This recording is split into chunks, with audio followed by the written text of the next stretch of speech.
So, welcome to AP European History with Dr. Brovkin. Today we continue to talk about Louis XIV. This is part 2 of the reign of Louis XIV. In the previous section we talked about the Fronde, the attempts of Louis XIV to crush the opposition of the Parlement, of the Grand Dukes, the rise of the bourgeoisie, and today we talk about his achievements and failures. And so basically there are two. There's a great achievement and there's a great failure. Both of them had profound, long-lasting, centuries-long impact on the history of France and on the role of France in the world and in Europe. So let's start with the achievements. One of his greatest achievements is connected with the name Colbert. In fact, Colbert was accomplished probably more than Louis XIV, but the credit goes to Colbert. The credit goes to Louis XIV rather than to Colbert. So Colbert was a finance minister. Basically, that's what he was. And he made an amazing revolution in France that benefited France greatly in terms of its well-being and economics. He brought basically a bankrupt country to sustainable development with a number of measures. In a sense, he's the first real finance minister in Europe. He has invented a new approach to finances and to taxes. And he wrote the first book, which is most famous, which is called Compte Rendu, which is basically the balance of accounts. Now, believe it or not, there was no such thing that today every family has. Balance of accounts. You record what you have and what you spend, and then there's a balance. And if there's a negative balance, that's called the deficit, budget deficit, that every country now has. And when it has a surplus, that's what the surplus of accounts is. So Colbert was the first one to record it, to understand how it works, and he is the first one to introduce taxes that made sense and that he was trying to tax the population and spread it more fairly. He did not succeed. The church still did not pay any taxes, and the grand nobility did not pay any taxes, but he did manage sometimes that the church would provide gifts or sort of donations to the king, and that was the roundabout way of getting money out of them. So what else he has done? He's created tariffs, he's the first protectionist. He actually raised tariffs around France in terms of defending nascent French industries. He has created, for the first time in European history, he's created public works, which means providing jobs to the needy. He reorganized and supported the organization of the guilds, which was a medieval form of artisan organization. He provided them with their rights and charters and regulations, and so that they could run their own affairs. And that's very important for the bourgeoisie, or the people who are in the towns, who could now be represented as a corporation. Corporation not in a modern sense of a business company, but corporation as a business, as a body of people who have common economic interests, and that's what a corporate body is. So he also created the merchant marine. So for the first time, you have actually a government sponsoring construction of merchant ships, something that Peter the Great of Russia would imitate. He would just kind of look at what Colbert had done, and he would do the same thing for Russia. Government-sponsored merchant ships. He also is credited with creating French East India Company, which is the beginning of the French colonies in the Caribbean and in Canada. Which has also turned out to be a great beginning, to a point where it's hard to believe, but it is the case. By the next century, 100 years later, France would own most of the North American continent. That is the case. France actually owned all of the St. Lawrence River, which would spread to most of Canada. And then it established a settlement later on in 1720 in New Orleans, Nouveau Orleans, and then in the middle of it was a town called St. Louis, and a little further to the north, a town called Detroit, and another town, Baton Rouge. All of them still exist today. And if you draw a line from Montreal to Detroit and St. Louis and Nouveau Orleans, you're going to get this arc from North Canada to the south of today's United States, all of which was called Louisiana, which means a territory of Louis. That was actually called Nouveau France. That is how much these initial steps of Colbert led to. Enormous success in the domestic construction and by the American adventures. Among other things, Colbert, but also Louis, they were the first ones to organize, to set up Académie Française, which is one of the most important institutions that, again, was a model for everybody else to follow. Again, Russian Academy of Sciences was created on the model of the French. And then the German Academy of Sciences. I mean, everybody started imitating.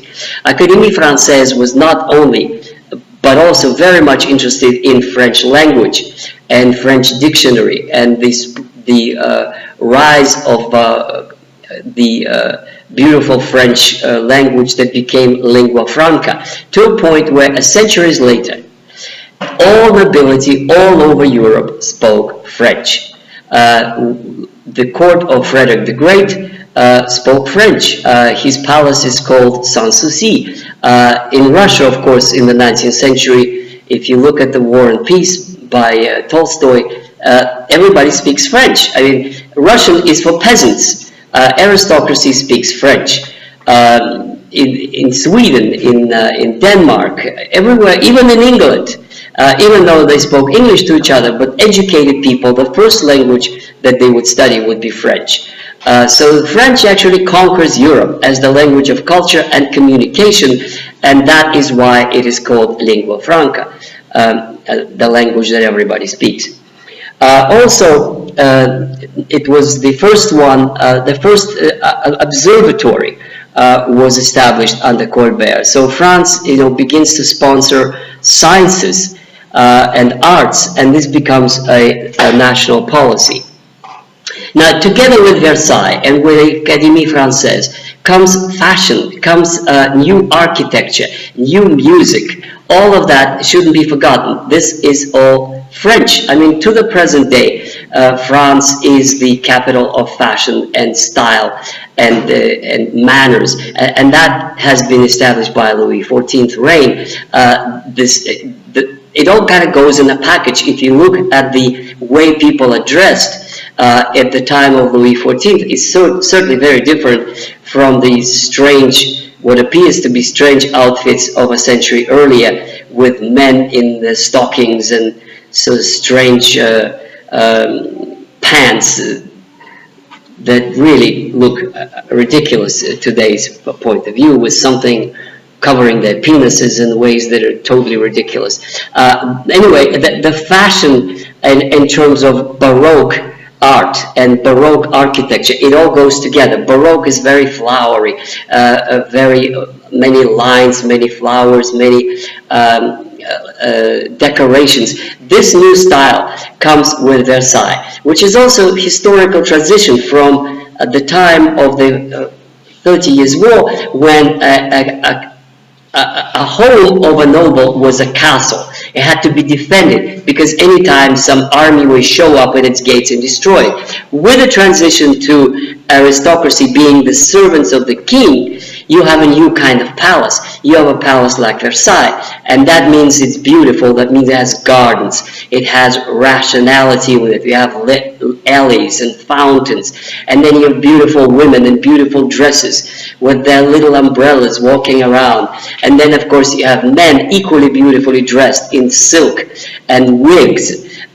So you have totally new fashion. People appear to be absolutely different in a matter of just 30 years. from the time of the 30 Years' War to the time of the 1670s or 1680s, when they absolutely look. You have different music, you have Baroque music, Baroque architecture, beautiful palaces, new fashion, new way of dressing, new way of walking and talking and addressing. And this is where you have the politesse, the French way of, with very, very articulate ways of addressing each other. Even today, when I get business letters from France, they always finish up with very, very flowery endings. Your obedient servant and cordialement, très content, blah, blah, blah. All kinds of polite ways of writing and saying things that are the kind of leftovers from this French politesse that again arose in the reign of Louis XIV. I would also mention that this is perhaps the greatest time of French theatre, and I think I'm going to give you a separate discussion of that, because this is the time of absolutely the greatest French playwrights, which is Corneille, Racine, and Molière. And Molière is my favorite, and his plays are still, believe it or not, they're still in the theaters all over the world. They still, if you look at the program of theaters in St. Petersburg or Moscow, I guarantee to you will find a play of Molière. So I want to discuss the theater because it's my favorite genre later on. But this is just to know that this, if England had Shakespeare in early 1600s, well then France had Molière and Corneille and Racine, and France establishes itself as the capital of theatre. And it becomes again a kind of a royal prerogative that everybody imitates. Again, if we look at the palace of Frederick the Great, he has right next to his palace, a part of his palace is a theatre. A theatre becomes a necessary part of royal life. So these are all the great things. Basically, France becomes a cultural capital of Europe. France becomes an international empire that owns most of the North American continent. Absolutely incredible achievements. And it avoids bankruptcy thanks to Colbert. But now about the bad stuff. And perhaps the most terrible thing that Louis XIV did was to abrogate, which means to abolish or stop the Edict of Nantes of Henry IV. Basically, this was perhaps the stupidest decision that he could ever make, because it hurt France more than all the achievements that he has done. Basically, it's a crime against humanity. By today's terms, it's unimaginable. Can you imagine that a country says 1 million of its citizens must leave the country, must leave their homes, must abandon their loved ones, their marriages are no longer valid, their burials are no longer Christian, their children are illegitimate, they have to abandon France. That's a 1 million out of 18 million. That's a lot. This is what, 20% of the population. And this is the best population. I mean, the most productive population. These are the bourgeoisie. These are people in the ports. These are the merchants. And they have to leave. I mean, can you imagine today when somebody say a million Muslims get out of the country? And it would be considered a crime against humanity. Just leave them there. So this is what Louis does.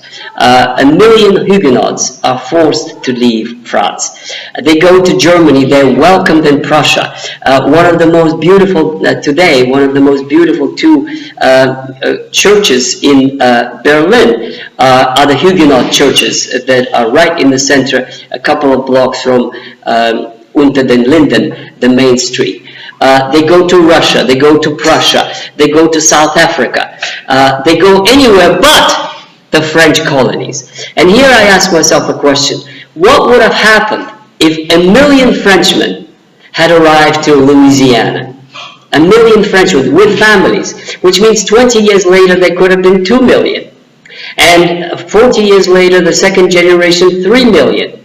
Probably France could have held Louisiana, and that means the history of North America would have been different. It could have been French. People there could have spoken French. Perhaps the language of international communications today would have been French rather than English. In other words, unbelievable damage was done by the expulsion of the Huguenots. And basically, I always say France shot itself in the foot. It undermined its productivity, it undermined its merchant class, the future bourgeoisie that would reign and rule the world. It undermined its effort to colonize America, and it is because the English were smarter, because the English allowed every religion to come to America, because they tolerated everyone, even though they detested the Catholics, they allowed the Catholics to settle in North American colonies. Much smaller colonies, a much smaller country. Imagine, England at that time is 5 million people. 5.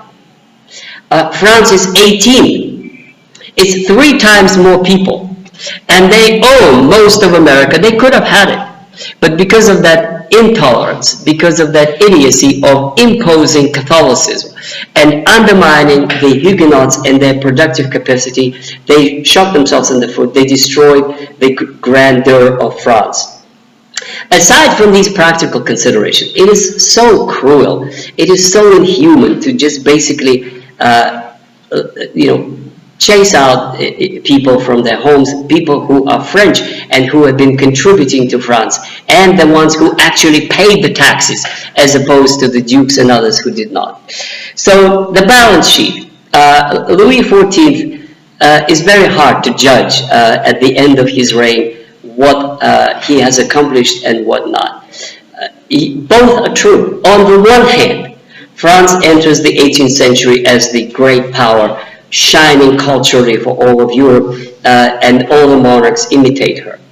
On the other hand, it's weak in the spot there where it counts the most, and that is the industrial development, the age of industrialization and coming, and tiny small British islands, rainy, foggy outskirts of Europe, with 5 million people and no significance whatsoever, rise to challenge France and actually would win in the end.